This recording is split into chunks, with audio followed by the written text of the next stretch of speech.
What's going on, everybody? 360 Digital Closing Bell here. We're live on YouTube from an undisclosed location here in Denver, Colorado. As always, I am your humble correspondent, Michael Tanner, joined as always by the executive producer of the show, the purveyor of the show, and the director and publisher of the world's greatest website, oilandgas360.com, Stuart Turley. Stu, how you doing today?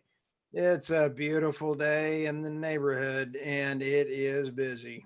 It is extremely busy right now. We've actually got a cold day here in Denver, Colorado on this gorgeous Tuesday, September 8th, 2020, coming out of a nice long Labor Day weekend.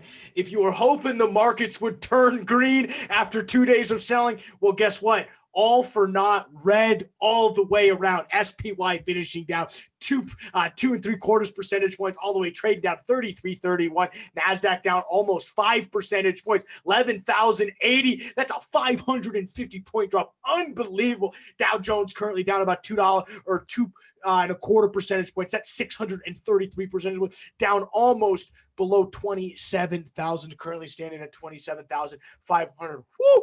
Whoo, whoo, unbelievable. And if you think crude oil did much better, actually did much worse. 36.94 on crude oil. That's down 7.5 percentage points. Stu, we were trading down to 36.13 earlier in the session. We were actually recording our podcast this morning.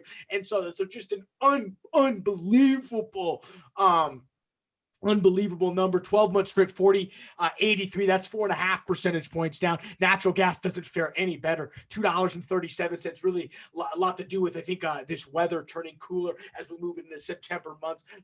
We had a really hotter than normal August. September seems to look like cool down a little bit.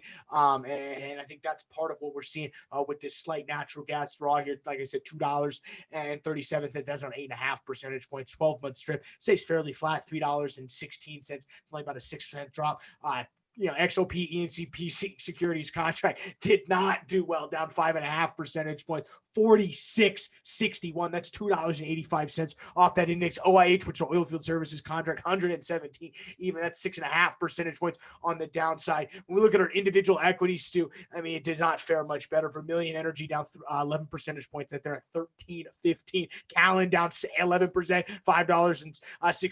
Alaria Petroleum down 12 percentage points, $12.68. On the upside, though, some decent numbers.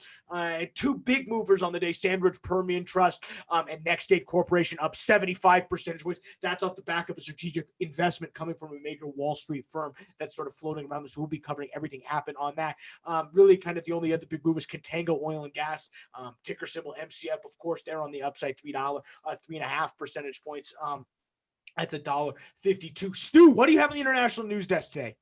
Hey, a couple stories. OPEC Plus and OPEC, you got some numbers on that we'll go over, but you and I have been talking about Iranian oil being confiscated. Well, 1.1 million barrels is hitting the Texas refineries in the next 24 hours from the two tankers that we seized. That's one way to pay down the national debt, seize oil. You told me that, and I started cracking up. I mean, I think you said all that needs to be said. Yeah, I was going to say, seems all to be said. The other one is the numbers that OPEC Plus came out, and it's kind of interesting to see the percentages of folks that OPEC Plus do when they actually hit their compliance numbers. Saudi Arabia was 100%, 106% over. You have Equatorial Guyana. They were 9%. They're kind of hurting a little bit. You have Russia was right at 98. So it looks like they tried to make it. Yeah. Then you have Malaysia that's 141%. And then you had South Sudan was negative 167. They're not pumping too much oil. Oh, that sounds like a great number. Yikes. What was that other thing we were talking about on OPEC you were taking a look at? Well, the biggest thing that happened on the international news desk that I think affected the U.S. oil price, specifically if you're talking why is oil down to 36.90? Well, it's Saudi Arabia cutting their official selling price, or what they call their OSP, and that differential for the Asian Arab Light was cut by $1.40 to a discount of 50 cents against Oman Dubai. And while the super and extra light, which are the sweet crude that they get from America, $1.50 discount, and the Arab Light was $1.20 to that, and the heavy was 90 cents. So to give you an idea, that's, so I mean, you saw $2.80 drop right off a 150 price. So I mean, is it a little bit of an overreaction? But I think the sentiment around oil and gas right now is oil should have never been $42. I think this tanking right now, on top of Saudi cutting this, is just sort of a move back. We mentioned this in an article we just put out on Oil and Gas 360. I mean, this is probably the main driver of the oil price correcting to probably a level somewhere around $35 to $38 that I think suits this really weakened demand outlook. I think, putting together some crude oil dashboards, and we're talking about global. We talked about this in the podcast this morning at 360 Digital Close, about iTunes, Spotify, YouTube. The best way to stay up to date on all of your energy finance news. Go follow it. And we talked about this in the podcast this morning.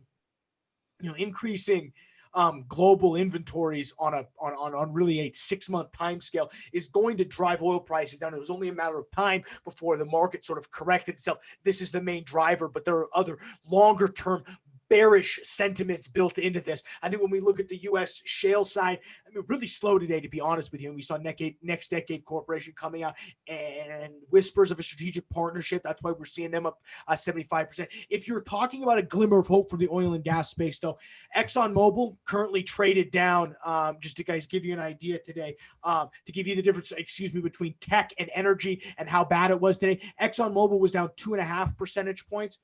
Apple currently traded down 6.5 percentage points. So Exxon faring better than Apple in today's market, which is wild news. So if you're a perma bear, that's about the only thing you might be able to get your hands around. Stu, we missed anything today? I mean, it was a lot. We're busy on the news side, getting dashboards, data coming out, but on the pure news side, man, it's been a little slow on the shale side. It is, other than just laughing at paying down the national debt. Trump did say that he is looking to extend some of the offshore approvals. So all those stories are on the news. Yeah, and I think as we get closer and closer to the election, we're going to unfortunately be forced to talk politics, which I think nobody wants, but it just unfortunately has to happen. Yeah, just shoot me in the foot. Yeah, just shoot, slam my head into an ice pick, as we were saying. And with that lovely picture, we're going to let you guys get out of here and get back to work. Thank you for checking out the 360 Digital Close Mail here on the world's greatest website, oilandgas360.com. We will see you guys tomorrow for the digital ticker.